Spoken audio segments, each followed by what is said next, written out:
Sabbath Sunday is back, and this week we're taking a break from the questions and answer session to give you an excerpt from the most recent Into the Void, a Black Sabbath podcast that Darren and I do. For the most recent episode of the podcast, we discuss Ozzy's first live album with his band, Speak of the Devil. So what you're going to get here is a little 20-30 minute excerpt from that. If you want to hear us going way more in depth on this album, I will leave a link down below for the episode so you can check it out there. All right, so let's get into it here. More questions and answers in the coming weeks, but for now, here's Speak of the Devil. To your point about the songs that Randy would play with Ozzy being left off or being told to the band that they wouldn't be on the album, and then they were on it anyway. So they were supposedly disappointed by that because I think Rudy had said that he felt his performance was pretty lackluster. But when I listen to them, I think they sound good. I think they have a lot of energy, maybe more so than some of the other songs, which seem a little bit more even paced, more schooled, more probably, to put myself in the mindset of where they must have been at the time, probably more thought out, thinking, okay, yeah, this is going to be recorded, the arrangement and stuff like that. Yeah. You know, the Children of the Grave, Iron Man, and Paranoid are more like, we know this, we're just going to rock it out. I mean, and the crowd sound, like you mentioned, it sounds real. It sounds like the size crowd that would have been at a place like the Ritz. It's not like they said it was recorded at the Ritz and they have like a huge like Wembley Hall audience track, like a Kiss situation where there's just So it's realistic from that standpoint, and you can actually hear like people's voices and stuff. Not exactly. The same way you would if it was an audience recording, but you can hear it sounds like a smaller crowd. Some of Ozzy's ad-libbed in between song things were a little out of character. But, who remembers the Fillmore East? Yeah, who remembers the Fillmore East, man? And he says that before he went into the Wizard and said something to the effect I don't remember exactly. I haven't played this since 1972. Last time we played it was at the Fillmore East. Yeah, they never played at the Fillmore East. They don't think they've ever played it at all. Not that I can recall. I mean, it certainly wasn't on anything from 1969 to 1971 that I have. And the set list was pretty consistent in and around that time. 69 was a little bit more ad-lib. There weren't as many songs. The Dumfries thing, of course, is a good chronicle of where they were at that time, and there was some ad-libs. Some of the songs that they did have were extended with improvisational parts and things like that. But I don't remember the Wizard ever being played, which is cool for the album. Speaking of the Devil, it's cool to hear the Wizard. You can hear there's probably two harmonica tracks. There's the canned one from the original studio recording that you can hear probably a little louder than the one that's just slightly pulled back in the background, which sounds okay. It's it's harmonica, so I don't know if it's in the same tuning. But you can hear the two harmonica tracks. So apparently he did try to give it a whirl when he was playing it live. And the band, one of the things that they talked about was, what you mentioned. You mentioned a lot about the background of this album, but to expand on it a little bit, Sharon told they weren't really happy with the amount of time that they had to prepare for this. Now, Randy was gone, and you, as you mentioned, Randy, there was a point of contention between Randy and Ozzy, and there is a rumor that there was actually like a physical altercation, which I don't doubt, considering Ozzy's state of mind and his substance abuse issues at the time. But yeah, Randy was on record as saying that, well, I don't know if it's actually on record, but it's been well documented that Randy had said that this would be it. He was going to do this. Okay, I'm going to do it, but then I'm done. Randy, of course, died, but the plans still went forward with this. Brad Gillis, of course, was just a willing participant. He's a hired gun, basically, temporary guitar player, learned the songs, plays them really well.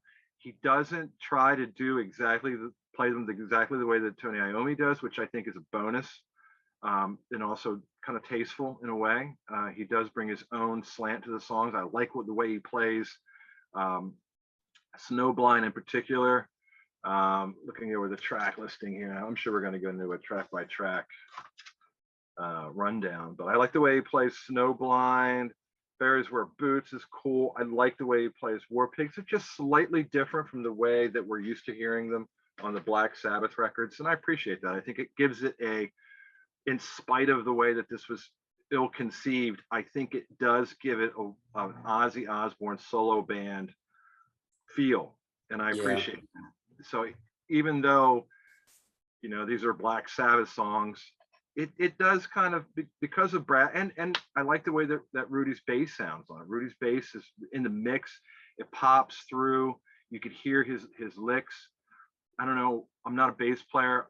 I've never heard anything about Rudy Sarzo necessarily being a good bass player. I know that he's been with some pretty popular bands, this one in particular.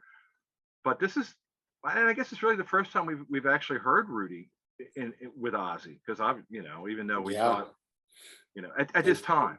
In fact, this is the first. This might be like the first recorded thing that Rudy ever did, because he didn't play on Diary of a Madman. He had come from LA and the early version of Quiet Riot, but yeah, he's all over this album. He does all these like bass fills. I think of like in Symptom of the Universe, when those drum fills are going on, he's playing all these bass fills all over. So yeah, he's very active. He's very busy, and like you said, Brad, I think does add a cool element. Like I think about like in The Wizard, he does some like, he's famous for the whammy bar things, and so he throws some of those in there. I actually think they really cut loose on, and maybe this is again because they thought that they weren't going to use these, so they just threw caution to the wind. But Iron Man, Children of the Grave, and Paranoid, he really cuts loose on those. Like Children of the Grave, he's throwing in all these little guitar fills and dive bombs and stuff, and I kind of wish he had maybe cut loose a little bit more on some of the other things. But like you said, he adds enough. He does enough that he plays his signature, like if there's a guitar solo, he plays the signature lick, like you think of War Pigs, for instance, some of the signature lines. But then in the spots where he could sort of interject his own thing, he does. So he plays enough of it that he's respecting the song, but he's also interjecting some of his personality. And so there's a good balance between the two things, and I appreciate that. Like you said, the band, this is a small club. They're only playing these two shows for the express purpose of putting this record together. So the band isn't dressed up. They're not in their usual stage clothes. Ozzy shows up. He's got a folding chair. He's got a notebook. He's reading the lyrics as he's singing them. He's reading them off of this notebook. So it's a relatively informal thing. But when it's all mixed, Max Norman gets his hands on it. He basically produces it. He gets the overdub vocal tracks. He, decides which performances of the two nights he's going to pull from. Puts it all together. I mean, it sounds great. So a lot of credit would go to Max Norman for whipping this thing, as you said, into shape in a relatively short amount of time.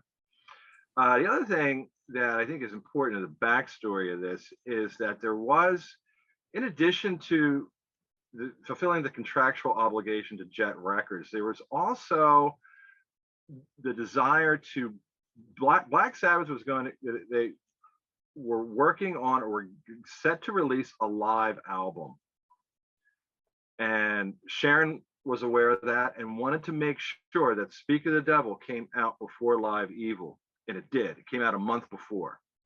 So that wasn't, I mean, that only further extended the rivalry of the two camps, and which lent itself to fans being possessive, and myself included. I mean, I wasn't very, I didn't really embrace the Dio Sabbath as much as I did Ozzy solo.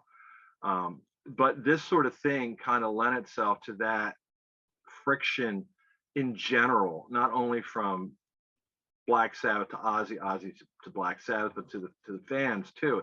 It indicated that there was a bit of rivalry. It rather than promoting something that would be more conducive to both sides existing individually, doing their own thing, it promoted this sort of rivalry, and I'm not sure why that was necessary. Again, it goes back to Sharon and her ethics, but it was there, and it was the whole thing about the 5 days was the 5 days of rehearsal established because they were in a race to get this out as soon as they could.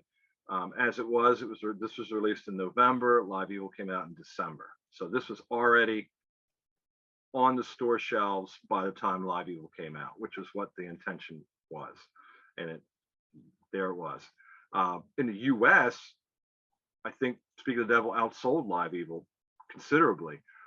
In the UK, not so much. I think Live Evil did better than Talk of the Devil. But yeah, and it should be noted also that I totally agree with you that they were trying to beat Sabbath, to this. And back at this time, it's easy to forget this in this day and age where you can go on YouTube and hear any live performance anytime, anywhere, and with so many live albums out. But live albums were a big deal back then. And for Black Sabbath, Live Evil was, now we've already discussed Live at Last.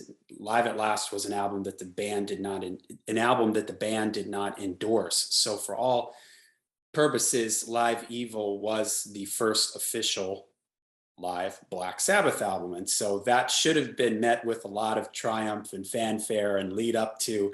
And some of that is stolen here with Speak of the Devil showing up a month earlier, doing all Black Sabbath songs, doing, Iron Man and Paranoid and all these other songs that you knew were going to be on Live Evil.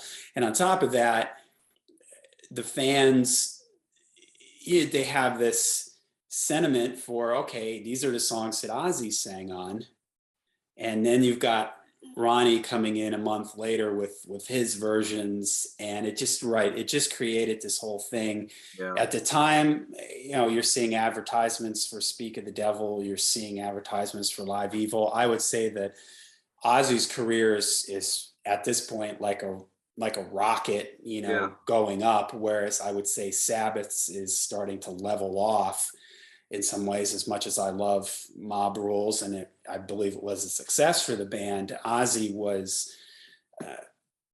getting more popular by the minute at this time in his career, and the Sabbath camp is a little bit more shaky. So for this to come out, and I mean, as a kid, I was happy to hear these songs, happy to hear Ozzy singing these songs. I'm sure I would have liked a live album with Randy Rhoads. At this time, you didn't even know at this time if anything existed with Randy Rhoads. Well, you talked about the King Biscuit, so we were aware of that. I remember hearing the King Biscuit. You probably heard it in and around the same time I did. We heard it on the radio, so we knew that there was live Randy recorded. Whether or not we'd actually have it as a release, as an official release, no, there was no indication of that. Especially now, since this came out, it seemed like, who knows, but it didn't seem very promising. There was a bootleg floating around, bootleg vinyl called Bat's Head Soup that I had. A very popular one. Yeah, a lot of people had that. And then Speed was off. It was a little bit fast, but I mean, it was pretty cool. Made Randy sound even better. Well, I remember that thinking, like, again, this is the innocence of youth. Oh, well, there's this live radio thing, but that was done on the radio. They can't release it. I didn't understand at the time how these things worked, and it just, and so, Speak of the Devil, it did sort of, I don't know. I was into it. I liked this. I liked the song list. I thought, the energy of the band. And if we haven't mentioned Tommy Aldridge yet. Tommy Aldridge comes in, and he's pretty, pretty upfront in the mix and driving these songs. The band talks about how Aldridge was the most familiar with these songs because his past played group, with Black Oak, Arkansas, Yeah. had toured with Sabbath, so Yeah. he had heard a lot of these songs. So he was kind of the guy that the band leaned on. Gillis and Rudy Sarzo leaned on Aldridge a little bit because he knew the songs a little bit better. But it's cool hearing him do like The Wizard and Symptom of the Universe, and Yeah, he's kind of a different feel than Bill Ward. But definitely. He's more double bass drum driven, and you can hear that he, especially in The Wizard, where the way Bill Ward plays single kick, it's obvious if you're a drummer that there's triplets with probably kick, floor, and rack tom. Tommy Aldridge goes in with a double kick, and it sounds really cool. It kind of gives it more of a modern feel for 1982. It brings the songs, kind of makes them a little bit more updated. Not that was really necessary, but when talking about how Brad Gillis would take equal share of his personality and put it into the song as well as the traditional way that it was played, I think Tommy Aldridge does that too. He's on point and he's on time. The fills that you expect to be there are there, though he takes a little liberty with doing them his way, and I think that's cool. So not to take anything away from Tommy Aldridge either. We mentioned Brad Gillis, we mentioned Rudy Sarzo. Definitely Tommy Aldridge sounds really good on this too, and the mix, the way that, coming back to Max Norman with the really great job he did on his mix, everything's very audible. Live albums can be hit or miss sometimes. There's good ones, and there's ones that just sort of sound kind of dull and lifeless. And this one does have kind of a good energy, a good feel to it. Getting to your point about live albums and how important they were in the 80s, you're right. I mean, it was exciting buying a live album. Most of the time they were a gatefold, they were a double album. There was a lot of stuff in it. There's a cool album cover inside the gatefold. You'd have some pictures. It's almost like it was like a tour book in a way that, if you, at our age, I mean, if you were fortunate enough to go to a concert, it was really exciting, and it was kind of like the be all end all. And if you did go to a concert in and around that time, one of the things you were usually inclined to buy there, other than a t-shirt, would be a tour book. Well, you didn't have to go to a concert to get this sort of thing, this takeaway. You could just go to your record store, buy a live album, hear what the band sounded like live, so you thought, without really being aware of all the studio trickery that was involved in most live albums at the time. And it didn't really matter, I guess. The less we knew, the better off we were. But the thing that was cool about the live album was the package, the gatefold, the inner sleeves. Sometimes there'd be, an order form for merchandise, or it was a way for record labels or maybe the bands themselves, if they had that kind of control over the product, to give the fans a little something extra. Like, well, we know these aren't new songs. You've heard these songs before, and it's a live album. We hope you enjoy it. But, here's this treatment on the packaging, so you feel like you really got something really cool. And I think we usually were pretty satisfied with that. And it was the 70s and 80s were the last great era of live albums, because as you pointed out, we're in a situation now where we can go on anytime we want YouTube and listen to something that was recorded last night. Sometimes, I miss some concerts and I'm like, I'll just check it out on YouTube tomorrow night. Doesn't happen very often, but and often live albums tended to be doubles, so you got a lot of songs. I remember I had this on cassette, and I used to have this thing where you could see how much cassette the tape was spooled inside it, and I was like, yeah, man, you're getting all this music in one cassette. And back then, the way, and I just looked this up while you were talking, Diary of a Madman was released in November of 81. Speak of the Devil was released in November of 82. And Bark at the Moon was released in November of 83. You were getting a new Ozzy product once a year. And for some bands, I looked when it was probably about a year relationship with Mob Rules, but it wasn't uncommon back then for, you'd get a live album maybe 9 months after a studio record. So it was kind of like this. I sometimes think back to that era and think like, man, there was just so much stuff coming out, and bands used to release stuff basically once a year. So a year seems like a long time. But when you think about the modern age here, where, man, it takes everybody 5, 6, 7 years between albums. Back then you were getting these things at a clip, and you get Speak of the Devil, and then a month later you were getting Live Evil, and then a couple months after that you were getting the new Judas Priest record. And then, these albums were just kind of felt like they were, every time you turned around, there was something new coming out, and it really kept you engaged. And it just did sort of feel like, it was something that just kept you interested in Ozzy. And I think it did do sometimes live records can sort of be afterthoughts and stopgaps. But sometimes live records can really be something that propels an artist's career forward. Think of Kiss, Kiss, wow, yeah, Cheap Trick at Budokan and stuff like that. And I wouldn't say, I wouldn't put Speak of the Devil on par with something like Budokan or Alive 2. But where Ozzy was at that time, this album did keep the momentum going.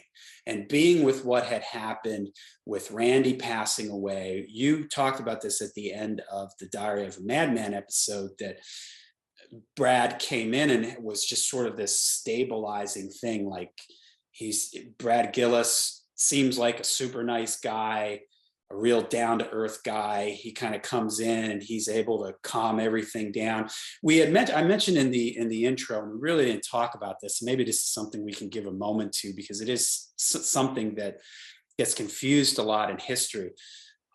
Randy dies. Bernie Tormé comes into the band. Bernie Tormé came out of Ian Gillan's solo band, Gillan.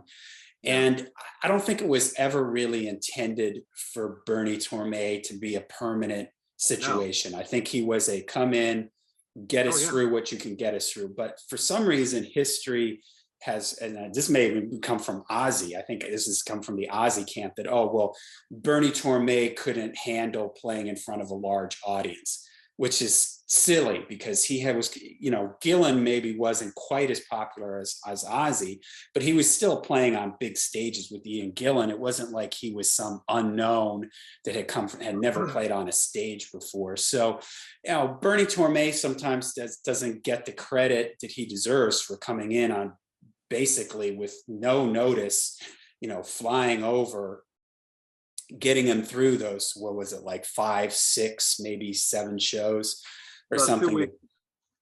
When he was approached, he was reluctant to do it. And this is what we talked about in the Diary podcast. He was reluctant to do it, but needed the work, and he agreed to do it for the money. And again, he was another artist that worked with Ozzy that said that he enjoyed working with Ozzy. The management, not so much. There were some weird things going on there. And it was another reason why he did not want to make a long-term commitment to this situation. Once he got in, he never regretted his choice to limit it to a certain amount of time, because he said that every night with the band, and with it being so fresh from the tragedy in Florida with Randy, that every night before the show was like a wake. Then of course he didn't know Randy, so he wasn't feeling the emotional impact of that the other band members were, but he could recognize it. And it was one of the strange dynamic to go from that emotional situation where people were still in mourning, and then to turn it on in an instant for a crowd that wasn't there for a wake. I mean, they were there for a celebration, a rock and roll party. They wanted to have a good time. They weren't there for a wake. And it's one of the things he noticed and made it kind of difficult to adapt to that situation. And on record, he said, when the time was up, I was good. I'm good to go. I'm done. However, he did stick around when Brad first started. He did stick around. He would be backstage in case there was anything, that would happen where maybe Brad messed up or whatever. He was there. He didn't leave, give Brad Gillis the high five on his way out. He did hang in there for a few performances while Brad was in the band. So yeah, I had never heard that Bernie Tormé. I never heard that. I don't doubt it. That does definitely sound like something from the Ozzy camp, that they would, say something like that Bernie Tormé couldn't handle it. I did hear something though about his stage fright or his apprehension to play in front of large audiences. And subsequently, I don't think Bernie Torme ever really went on to do anything with, and not that he didn't have the talent, but after Gillan and the short stint with Ozzy, I don't recall him other than a couple solo albums, maybe. Yeah, Really being with anybody. yeah, and he was just his style was very, he's a great guitar player, but his style is just, different. But Yeah. then Brad comes in and the Speak of the Devil album is sort of this, if that album wasn't there, would they have been able to get back on their feet? Would they have been able to get another guitar player and this close to, the tragedy of Randy passing and everything? And would they have been able to get somebody in there and get a new studio album out? Maybe not. Maybe this live album is kind of, it's served to have a new product out there, to keep Ozzy's name out there. Again, back in this day and age, you needed to have something out about every year to keep people, keep people's attention. And Brad Gillis seems like he was a good guy, easy to get along with. And the rest of the guys in the band are Rudy Sarzo would leave after Speak of the Devil kind of being the last straw for him, as well as, never being able to fully recover from, Randy's passing, and Tommy Aldridge moves on also. So, again, the Speak of the Devil is, when you sort of put it in the context of everything going on, you have Ozzy's career exploding, but you also have this tragedy in the band and just all this stuff going on. It's an album that just has a really interesting backstory, behind the scenes story to it.